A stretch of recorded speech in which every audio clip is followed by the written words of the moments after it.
You have to be the hero of your own story, and you can do that. 90% of it is just showing up. Get there and start working. Like, you're not going to feel perfect every day.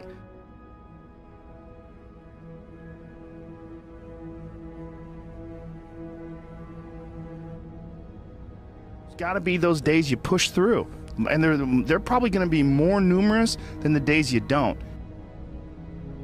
And so the benefit of discipline in my eyes has always been that through discipline, I get things done. Write down everything you want to do. This is what I want you to do. Write down what you would like to fix about your life. And then just, if you're 30 pounds overweight, you want to lose 30 pounds? Do it the right way. Go start eating vegetables, monitor your calories, write down what you eat, exercise every day, force yourself to do it. The brain is the general, the troops of the body, and you get up and you do it, and then you get to write it down. Our bodies, for whatever reason, most people, their associations are to avoid anything that's uncomfortable.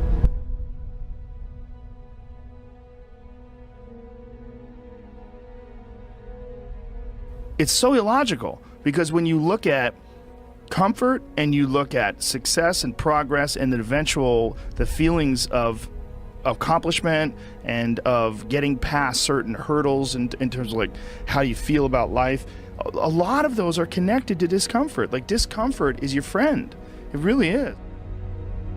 Like, discomfort and not being happy and content with certain situations in life or certain feelings in life. One of the big problems is sitting down and doing the work.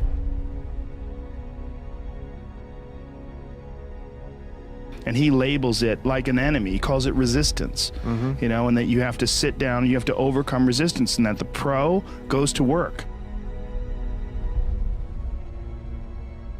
And it doesn't matter if you're sick, doesn't matter if you have kids, it doesn't matter what, you're a pro and you go to work. And that just, it puts it in your head that this is what I do. You have pride in that. And then when you are in front of that keyboard and you look down the count, it says put 1,000 words in, you're doing the work. Yeah. And out of that work, gems blossom. And it's about resistance that people feel when you should write, or you should paint, or whatever you should sculpt, whatever these things are that you pursue. And that there's this thing that comes up that tries to keep you from doing that. This resistance. You're not a hero in your own eyes. You're not someone who you respect.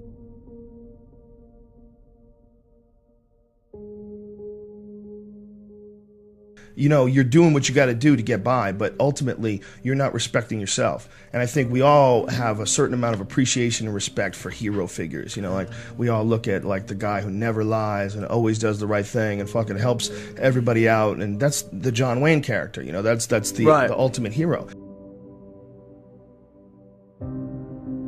And he's like, this is a battle that you will fight for the rest of your life. But the key is to fight it, not to give in. Don't give in to that resistance, just to fight that resistance. And in doing so, every day you do so, you have won the battle for that day. And you will continue to fight that battle.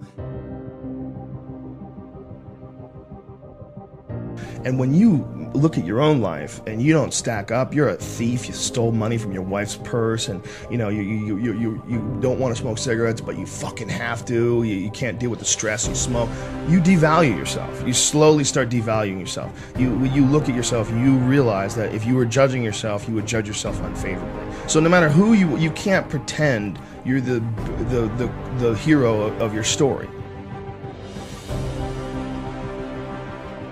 You can be the hero of your own story that woke up today. You can be the hero of your own story that at 40 years of age stopped, got out of bed, and said, I'm not doing this anymore. Only by my instincts and only by my morals and my ideals and my mind, and I'm going to be dead honest with myself because I'm realizing this is not going to last forever. And I'm going to get myself in shape, and I'm going to eat healthy. And I'm going to do this because this is me now.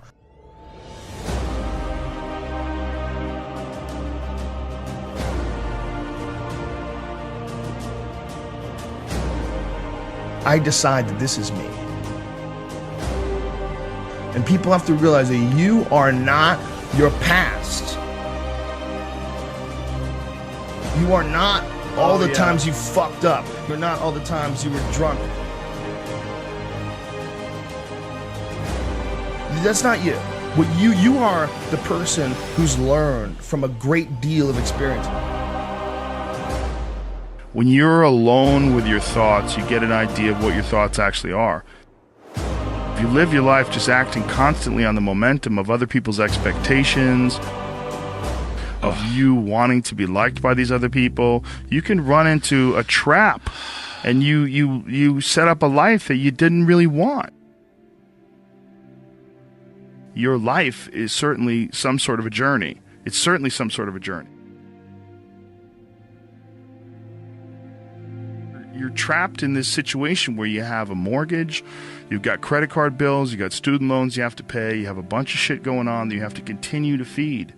And all that, and especially if you have a family and you have to feed them, oh my goodness. Then you're fully locked in. You can't take any chances whatsoever.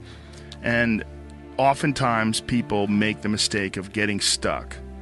And it is just a tactical mistake, just like it would be a mistake if you got stuck on a video game. Just like it would be a mistake if you followed a map incorrectly and you got stuck in the woods.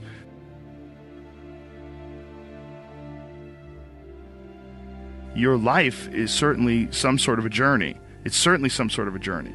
And we have to all be aware that when we're making journeys, we're not going to always make the right steps. And sometimes you have to back up and try again. And if you're in a position where you can't back up and try again, you've trapped yourself. Because people define themselves by the past. Instead of thinking about who they are now, instead of they still look back at a mistake they made and don't just get past that mistake, grow and learn, but dwell on it. Think it defines them. I mean, there's definitely pitfalls in life. You're going to run into them. We all are. No, you can learn and grow if you survive. Somewhere along the line, they didn't face enough of the adversity to realize that there's sometimes you just got to get up and get shit done. There's sometimes where you have to fucking pull yourself up and you have to push forward even if you want to stay in bed. Having that safety net just provided him with a way to stay in bed, kept him weak. Have an opportunity. Every time things go wrong, every time things feel terrible, you have an opportunity to learn from whatever makes you feel terrible and never allow it to happen again. Push forward. The system will set out honeypots for people to get trapped in. The system will set out the ideas of retirement, the ideas of the golden years, providing you benefits, providing you a healthy work environment. Why? Well, because they want people to work for them. They don't want people to realize their own dreams and escape. They want to set it up so that you stick around. Stick around in some sort of an unsatisfying world. It's up to you to see that video game problem, to see that issue as it comes up on the map. And no, I think this is a right turn. To see all the problems that could potentially lay in front of you and calculate your future. And then also look around at all the people that didn't do it and look at the misery that they're in and learn that you don't want to be like them.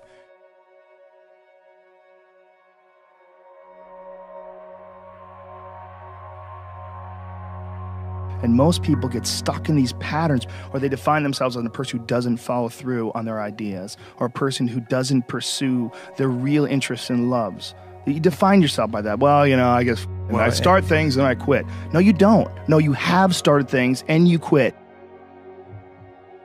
And it gives you a horrible sense of regret that's made you define yourself by that. You don't have to do that. If I look back on anything I've ever done, mistakes I've ever made, paths that something that I put out that I didn't quite think, man, maybe I just waited 3 months before I released that, or maybe I should have, re-edited that blog post a couple more times before I put it online, or things that I've done have driven me crazy, but yelling at someone I didn't have to yell at them for, whatever. But the most important thing is always for all people to recognize that you're not who you were a year ago. You're not who you were 5 years ago. You're not who you were last week. So you got to regulate how much you dwell on regrets of the past. You really got to be careful.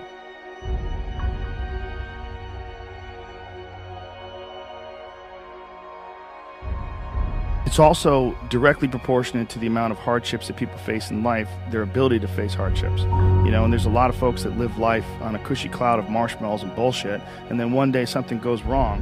And then look at the people that have kind of taken chances and navigated their way.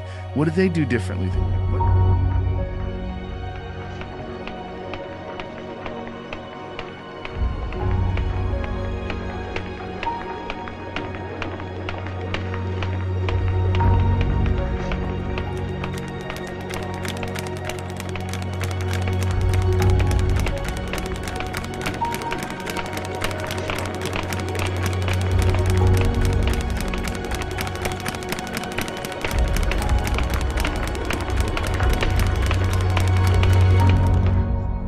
What insight into their own mistakes are they willing to delve into that you're not, that you step back and you go, you know, I just don't want to look at myself that closely.